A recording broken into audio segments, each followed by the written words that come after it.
বাড়ায় ঘুষের হার। পর্ব 2। কোটি কোটি টাকা বদলি বাণিজ্যের বড় একটি অংশ চলে যায় মন্ত্রীর বাসায়। নিয়ম ভেঙে শিক্ষামন্ত্রীর পিএস থেকে মাউশির ডিজি পদে নিয়োগ পান ডক্টর সোহেল। পদ পাওয়ার পরেই জ্যেষ্ঠ কর্মকর্তাদের ডিঙিয়ে ও নীতি ভঙ্গ করে শুরু করেন কোটি কোটি টাকার বদলি বাণিজ্য। শিক্ষা ভবনের এই নজিরবিহীন জালিয়াতি ও মন্ত্রীর বাসভবনে অর্থ লেনদেনের চাঞ্চল্যকর তথ্য নিয়ে বিশেষ প্রতিবেদনের দ্বিতীয় পর্ব।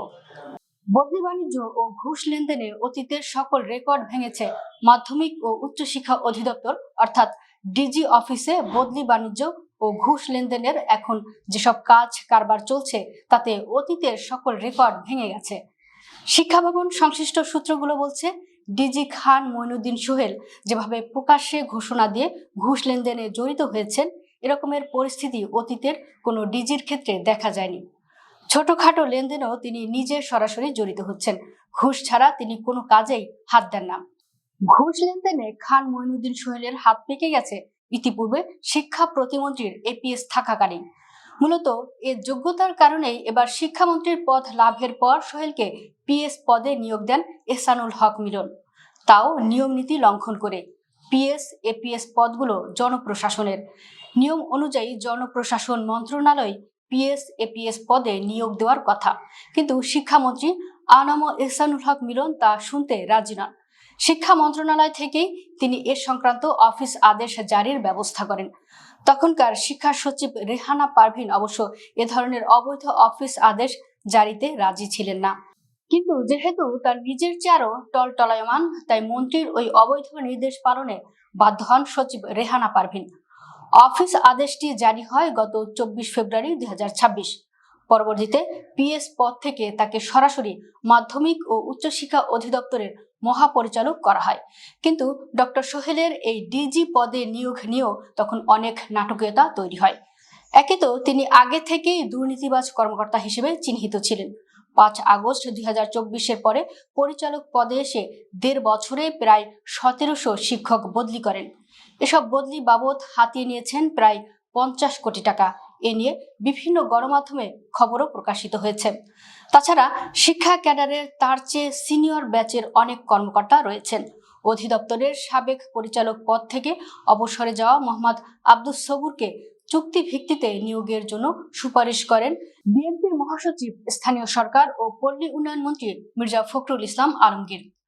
বিএনপি মহাসচিবের সুপারিশটি বেশ কিছুদিন ঝুলেছিল। শিক্ষা সচিব আব্দুল খালেক পূর্ব নির্ধারিত বিদেশ সফরে যাওয়ার প্রাক্কালে বিএনপি মহাসচিবের ওই সুপারিশ অনুযায়ী আব্দুস সবুরকে মাধ্যমিক ও উচ্চশিক্ষা অধিদপ্তরের মহাপরিচালক পদে চুক্তি ভিত্তিক নিয়োগের নথি অনুমোদন করেন। কিন্তু নথিটি মন্ত্রীর দপ্তরে গেলে মন্ত্রী এহসানুল হক মিলন অত্যন্ত ক্ষুব্ধ হন। তিনি নথির প্রস্তাব নাকচ করে শাখায় পাঠিয়ে দেন এবং পিএস ডক্টর খান মঈনুদ্দিন আল মাহমুদ সোহেলকে চলতি দায়িত্বে ডিজি পদে নিয়োগের প্রস্তাব দিয়ে তাৎক্ষণিকভাবে নতুন করে নথি উপস্থাপনের নির্দেশ দেন। তড়িৎ গতিতে সেভাবেই নথি উপস্থাপিত হয়।